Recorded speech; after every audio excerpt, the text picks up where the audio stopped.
My name is Solène, and I never imagined that a moment meant to celebrate my sister's achievement would be the very moment that would turn my life upside down. It was supposed to be a day filled with joy, with laughter, and with pride. My younger sister, Lily, had just graduated from college with honors, and as her family, we were all gathered to celebrate the culmination of her hard work. The ceremony was beautiful. The sun shone brightly, and Lily walked across the stage with a proud smile, her hard-earned degree in hand. But as we gathered afterward in the family hall for a small reception, everything shifted. I could feel the tension in the air, but I couldn't place it. My parents were behaving strangely, exchanging furtive glances when they thought I wasn't looking.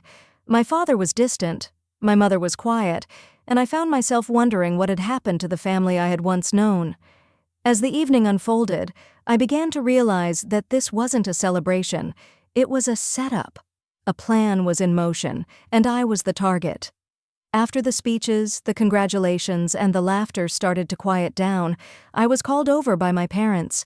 They asked me to join them in a more private area, away from the rest of the family. I had no idea what was coming. I walked over, curious, and found both of them sitting in the corner, their faces unreadable. My heart began to race. "Solène," my father began, his voice colder than I had ever heard it. "We need to talk." I swallowed hard, taking a seat beside them, already feeling a sense of dread creeping in. "What's going on?" I asked, my voice barely above a whisper.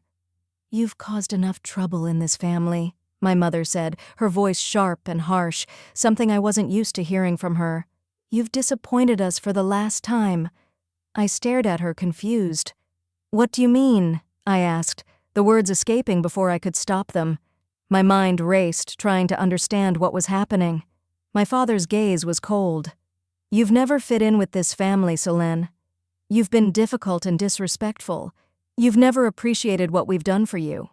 We've had enough." The words hit me like a ton of bricks. I felt the sting of rejection deep within me, a rejection I hadn't expected from the people who were supposed to love me unconditionally. But it wasn't just the words that hurt, it was the way they said it. It was the way they made me feel like I was nothing, like I had never mattered. "You're disowning me?" I managed to choke out, the tears threatening to fall, but I held them back. I wasn't going to break in front of them. Just like that? My mother's face twisted into something I couldn't quite recognize, a mixture of anger and contempt. "You're no longer welcome here, Solène. Consider this your final warning." I could feel my heart pounding in my chest, but something inside me snapped. This wasn't how it was supposed to be. This wasn't how family was supposed to treat each other. It wasn't just the pain of rejection.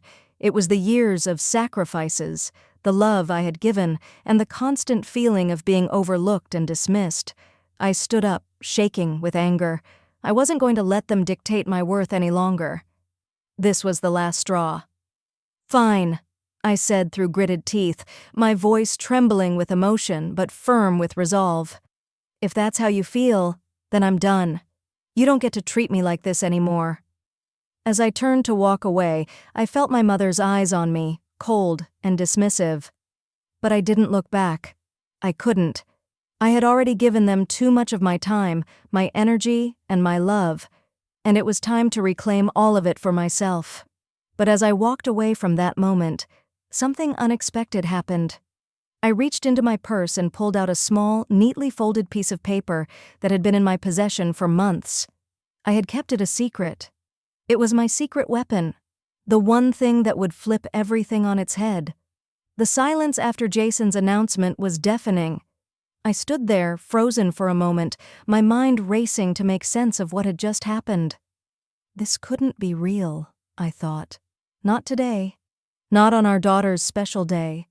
But there he was, standing in front of me, his face a mask of finality, like he had already made up his mind. I felt like the ground had been ripped from beneath my feet, and I wasn't sure whether I wanted to cry, scream, or run away. Instead, I stood still, trying to process everything. Jason's eyes shifted to the people around us, my family and friends who had gathered to celebrate our daughter Isabella's big achievement. They were all just as stunned as I was, trying to comprehend the magnitude of the situation. I looked over at Isabella, who was standing by the table, her face pale, her hands shaking slightly. This was supposed to be her moment, her big day. And here I was, standing there, trying to hold it all together when everything felt like it was falling apart. I walked over to her slowly, trying to maintain some composure, but inside my heart was breaking. How could he do this, not just to me but to her, on this day of all days? She had worked so hard to get here, and now her father was shattering it all with his selfishness. "Mom, what's happening?" Isabella's voice was small, barely above a whisper. She looked at me with confusion, desperation in her eyes. I hugged her tightly, trying to suppress the tears that were threatening to spill. "It's okay, sweetie," I whispered, though I wasn't sure if I believed my own words. "I'm here, and I'm not going anywhere. Don't worry about him right now. This is about you. Today is about celebrating you, and we're going to do just that." I could feel her body tremble in my arms, but she didn't pull away. She clung to me, seeking comfort in the only safe place she knew. I wanted to be strong for her. I needed to be strong. But as I pulled back, I saw Jason watching us from across the room, still standing there like nothing was wrong. He wasn't sorry. He wasn't even acknowledging the pain he had caused. It was as if everything he had built in this family, everything we had worked for, meant nothing to him. That was when I realized something. I had to stop trying to fix everything for him. I had spent years bending over backward, trying to be the perfect wife, the perfect mother, the perfect everything. And where had it gotten me? Nothing had changed. Jason had taken me for granted, and now, on the day that was supposed to be about celebrating our daughter, he was abandoning me. He was abandoning us. I knew at that moment that I couldn't let this go on anymore. I wasn't going to let him destroy this day. I wasn't going to let him dictate my happiness. He had made his choice, but I had my own. With a deep breath, I turned back to Jason. His eyes narrowed as I walked toward him, determination in my stride. This wasn't going to be a quiet, emotional breakdown. This was going to be a confrontation. I was going to take control of the situation. As the ceremony came to an end, the air was filled with a sense of joy and pride. My daughter Isabella had just graduated, and it was a moment that every mother dreams of, seeing her child succeed after years of hard work. I had put everything into supporting her. I had made sacrifices, worked tirelessly, and now it was all paying off. We gathered around for a family photo, and I could barely contain my pride. Isabella was glowing, standing tall and confident.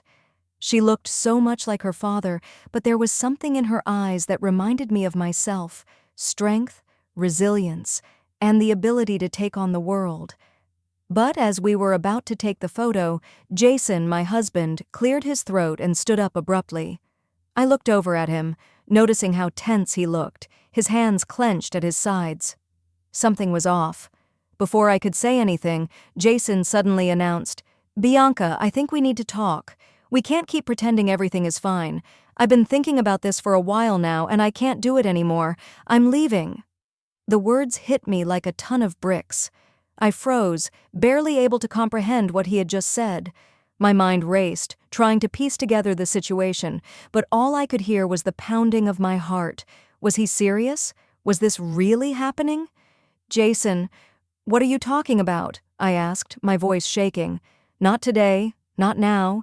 This is Isabella's day. You can't just drop a bombshell like this here, not in front of her." He looked around at our family, his face hardened with determination. "It's over, Bianca," he said, his voice cold and unfeeling. "I can't do this anymore. I've tried, but I'm done."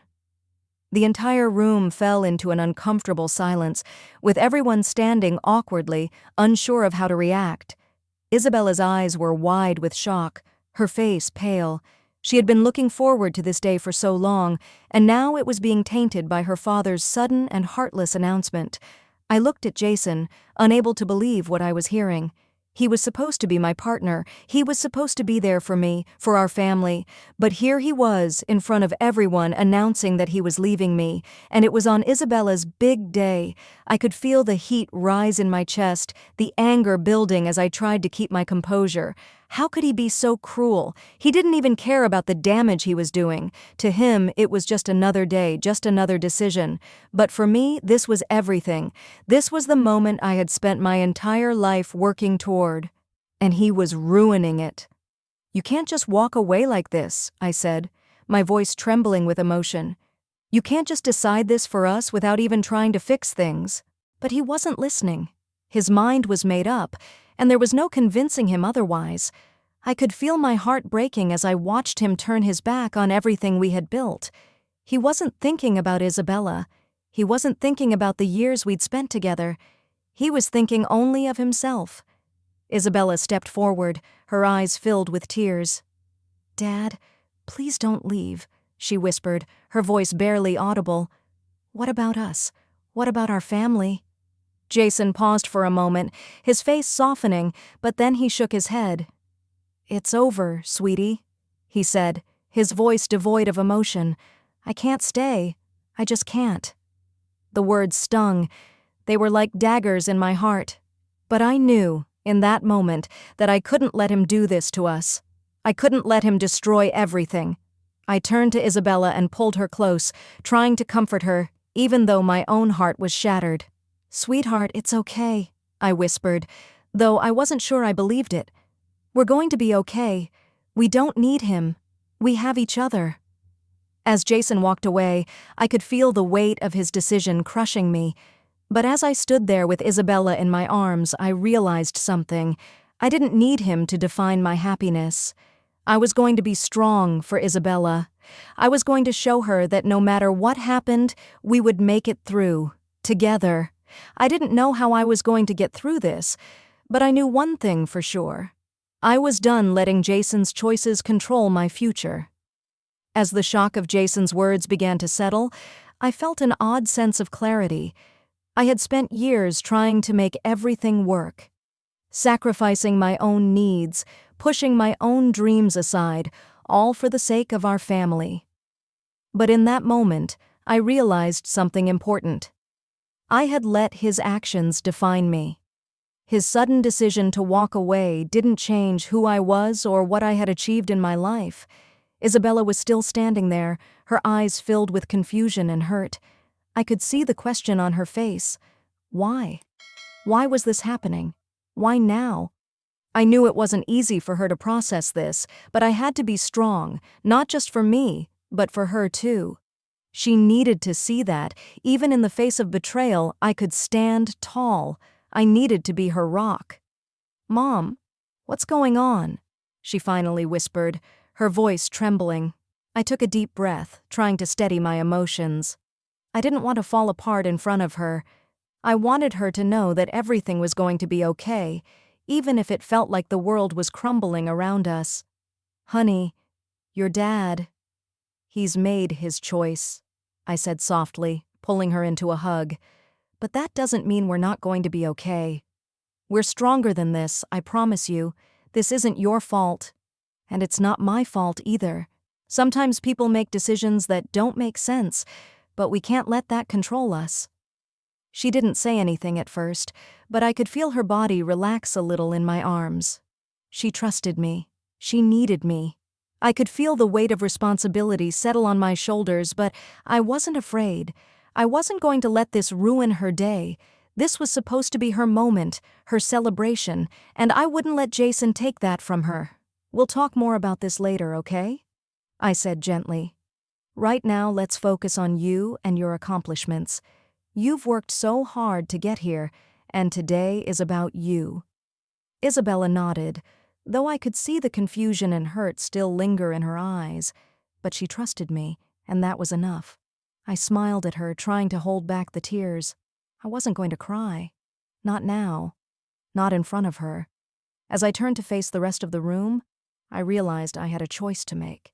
I could let this situation define me, let Jason's betrayal be the center of my story, or I could take control of the narrative. I chose the latter. I stood up straighter, squared my shoulders, and walked over to the guests who had gathered for Isabella's graduation. I needed to make it clear that I wouldn't let Jason's actions overshadow the happiness of today. This was Isabella's day. I was going to make sure that she felt loved, celebrated, and supported. The room had gone silent when Jason walked out, and now it was filled with awkward glances and hushed conversations. I wasn't going to allow that. This day wasn't about my marriage falling apart. It was about Isabella, and nothing was going to take that away from her. I cleared my throat, and when everyone turned to look at me, I spoke with conviction. "Thank you all for coming today," I said, my voice steady. "We're still going to celebrate, because Isabella deserves that. This day is about her, and I won't let anything ruin it." I could see the surprised looks on the faces of the guests. They hadn't expected me to be so strong. But I wasn't going to let this break me. Not now. Not in front of my daughter. I caught a glimpse of Isabella as she stood quietly by my side, her eyes filled with gratitude. She didn't need to see me crumble. She needed to see that we were going to make it, together. And so, despite everything, I made the decision that changed everything. I wasn't going to let Jason's betrayal break me. I wasn't going to let him win. I had my daughter, my friends, and my strength, and that was enough. As the words hung in the air, a heavy silence fell over the room. The guests at Isabella's graduation, who had been talking and laughing just moments before, were now frozen, unsure of how to react to the scene unfolding before them. I looked at Jason, my heart heavy with disbelief. Was he really doing this now, at our daughter's most important moment? I could feel my anger rising. This wasn't just about him leaving. It was the way he chose to do it, at the worst possible time, in front of everyone, with no regard for the damage it would cause. It was cruel, and I was done with his excuses. "Bianca, I've tried to make it work, but it's over," Jason continued, his voice tinged with frustration. "We've been growing apart for years. I can't keep pretending like everything's fine." I stood there, trying to steady my breath. The shock was starting to wear off, and now all I felt was a deep, painful anger. He had checked out of this marriage long before today, but it was never about trying to fix things. It was about him deciding that he was the one who could make the choice for both of us. I forced myself to look at Isabella, who was now standing off to the side, her hands clenched into fists, her face a mixture of confusion and pain. She had spent so much time believing that this day was going to be perfect, but in one fell swoop, her father had shattered all those hopes. I walked towards Isabella, trying to keep the composure that had so far eluded me. "Sweetheart, come here," I said gently, pulling her into my arms. "This is not your fault. None of this is your fault." I felt the weight of her body trembling in my arms as she clung to me, tears welling up in her eyes. Jason stood there watching us, his arms crossed in resignation. He didn't seem to care anymore about me, about Isabella, or about our family. I couldn't keep pretending. "Jason, you've made your choice," I said, my voice gaining strength with every word. "But you don't get to do this to us. Not now. Not today. You don't get to rip apart our family and expect us to just go along with it." The guests around us shifted uncomfortably, clearly unsure of how to react. Some were whispering, others simply looking down, trying to avoid the tension in the air. But none of it mattered. Jason had made his decision, and now it was time for me to make mine. "You can leave if you want, Jason," I continued, "but you will not ruin this moment for Isabella. She's worked too hard, and we're going to celebrate her today, regardless of your actions." I turned away from him, taking Isabella's hand and leading her to a seat. She was still silent, her face tear-streaked, but I could see the strength beginning to return in her eyes. She wasn't going to let this break her, and I wasn't either. As we sat down, Jason muttered something under his breath and left without another word. I don't know if it was guilt or frustration, but his departure felt final. This wasn't the end for us. It was the end of him. Isabella and I sat in silence for a few moments. I could see her processing everything, her world turning upside down in the span of just a few minutes. I wasn't sure what the future held, but I knew that we had each other, and that was all that mattered now. We had been through too much together to let one moment, no matter how painful, define our lives. We would rebuild, we would be strong, and together we would rise above this. The room was still and heavy, the air thick with tension. I stood there, my heart pounding in my chest, watching Jason, my husband of 20 years, stand at the front of our daughter's graduation ceremony. The moment that was supposed to be a milestone of joy and pride for Isabella had turned into a living nightmare. I was still trying to process what had just happened. He had made it clear. He was leaving me. At our daughter's graduation, in front of everyone. I didn't know whether to laugh or cry, but I was shaking with a mixture of disbelief and shock. Isabella had already walked out of the room earlier, heartbroken and confused. I hadn't seen her leave, but I could feel her pain. She had spent her entire life seeing her parents as a solid unit, a team. And now, in a split second, that illusion had been shattered. I turned back to Jason, my voice barely a whisper at first. Why now? Why on her day? I was struggling to keep my voice steady, but the hurt was unmistakable. Jason looked away from me, his face pale, his hands trembling slightly. I can't keep pretending anymore, Bianca, he said quietly. This isn't working. We've grown apart. I'm done. Done. Those words echoed in my mind. How could he do this? How could he just walk away from everything we built together? My emotions were bubbling up, and the weight of the situation was becoming unbearable. But I knew one thing for sure. I wasn't going to let him walk out of our daughter's life, out of this moment, without facing the consequences. Jason, I said, my voice a little stronger this time, if you think you can just walk away from this, from us, then you don't know me at all. You don't get to do this and expect us to just accept it. Not now, not ever. His eyes met mine for the first time since he spoke. He looked surprised, almost taken aback by the strength in my voice. I took a step closer to him. You want to leave? Fine. But not like this. Not today. I'm not letting you ruin Isabella's day. You've already done enough. I turned away, not waiting for him to respond, and walked out the door. The cool air hit my face as I stepped outside, and for the first time that day I felt a little clearer. Isabella was sitting on the steps, tears streaming down her face. I sat next to her, wrapping my arms around her. It's okay, sweetheart, I said, my voice softer now. It's going to be okay. We sat there in silence for a while, the noise of the party still faintly echoing inside, but it felt like we were in our own little world, a world where I would do whatever it took to protect her, to make sure she understood that this wasn't her fault. This was something Jason chose for himself, and she had nothing to do with it. Eventually we went back inside. Isabella still had that look in her eyes, the one I knew she would carry with her for a long time. But she also had me. And no matter what happened with Jason, we would face it together. As the night went on, I realized something important. I wasn't the person I had been just a few hours ago. I wasn't the woman who would sit in silence, who would let herself be controlled. I had finally found my voice, my strength, and it wasn't just for me. It was for Isabella, for the future I wanted to build, for the life I was no longer going to let slip away. Jason had made his choice, and I wasn't going to chase after him. I was going to choose my own path, and that path began with putting my family first, with standing up for what was right. And no matter what happened from here on out, I was ready for whatever came next.